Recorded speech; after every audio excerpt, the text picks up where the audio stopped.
Hi, welcome to Math TV. Ngayon po ang video ito, aking ituturo sa inyo paanong pag-solve ng equation containing decimals. Tapusin nyo lamang ang video ito hanggang sa dulo upang ikaw ay mayroong matutunan. Ngayon po sa ating part 1 na ito, ang ating given na equation, solve the equation 0.25x minus 0.4 equals 1 plus 0.05x. Ngayon po ang rule dito, to solve equations containing decimals, number 1, multiply both members of the equation by a power of 10 that corresponds to the largest number of decimal places appearing in any term. Number 2, clear the equation of fractions. Number 3, transpose and combine similar terms. Number 4, divide both members by the coefficient of the unknown quantity. Ito po ang rule sa pag-solve ng equations containing decimals. Okay, ito ay ang ating part 1. So, ang given natin, wala siyang fractions. Okay, paano natin i-solve? Okay, tapusin nyo ang video ito. Now, atin nang simulan. Tingnan natin ang kanilang mga decimal places. Itong 0.25, so dalawang kanyang decimal places. Ang 0.4, only one decimal place. Itong 0.05, dalawa ang kanyang decimal places. Okay, so ang ating kukunin dito, ang pinaka-largest number na decimal places, itong 0.25 at saka itong 0.5. So meaning ating siyang i-multiply sa 100. Okay? Multiply both members by 100. Okay, ganito po. Yan, okay. So multiply natin bawat members or term by 100. Okay, so itong 100 multiply natin dito sa 0.25. Okay, ang 100 ay may dalawang 0. So itong decimal na ito, ma-move lang tayo ng dalawang places. Okay? Ito ay papuntang kanan. Okay? Going to right. Okay, sa multiplication.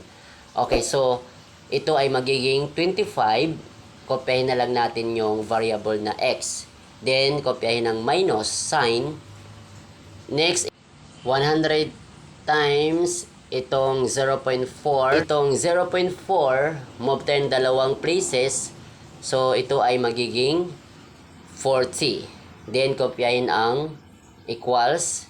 Then, yung 1 times 100, ito ay 100. Then, plus, at itong 0.05, i-times mo sa 100, move ka lang ng dalawang places, so ito ay magiging 5, then kopyahin na lang ang variable na x, 5x.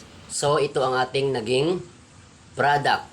25x minus 40 equals 100 plus 5x. Next, ang ating gagawin, mag-transpose tayo and mag-combine ng like term. Ganito po. Ngayon, pagsamahin natin ang mga number na mayroong variable. Okay? So, itong 25x at dito sa kabila na positive 5x, pag i-transpose natin dito sa kabila, ito ay magiging negative.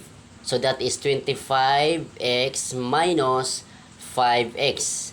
Then, itong equals, ating lang kopyahin. Itong 100, ating yung kopyahin. Ngayon, itong negative 40, ating lang transpose dito sa kabila. Ito ay magiging positive 40. Okay, that is 100 plus 40. Ngayon, atin nang simplify. 25x minus 5x, that is 20x, equals 100 plus 40, that is 140. Then, ating i-divide both side by 20. Okay, 20 over 20. 20 divided by 20, cancel na ito. So, ang natira dito ay yung x. At yung 140 divided by 20, that is 7. So ito po ang value ng x. X equals 7. Ngayon ating i-check kung ito ba ay tama ang ating answer na ang value of x ay 7. So ang gagawin natin, substitute lang natin ang 7 for x in the original equation. Ganito po. Okay, so yan na po. Na ilagay na natin sa close parenthesis for as a value of x, that is 7. So ating i-multiply 0.25 times 7, that is 1.75, minus, kopyahin lang natin itong 0.4, then itong equals, then multiply muna natin itong 0.05 times 7, that is 0.35, then itong plus 1, then atin ay simplify 1.75 minus 0.4, that is 1.35, equals itong 1 plus 0.35, that is 1.35. So tama po ang ating value of x na 7. Yan po Kamat Like TV. Kaya ngayon kung meron kang natutunan, pakipindot naman ang like. At kung bago ka pa lamang sa akin channel, pakipindot naman ang subscribe, maging ang bell notification upang ikaw ay laging naka-update sa mga bagong video na i-upload sa akin channel na ito. Maraming salamat po sa inyong panonood.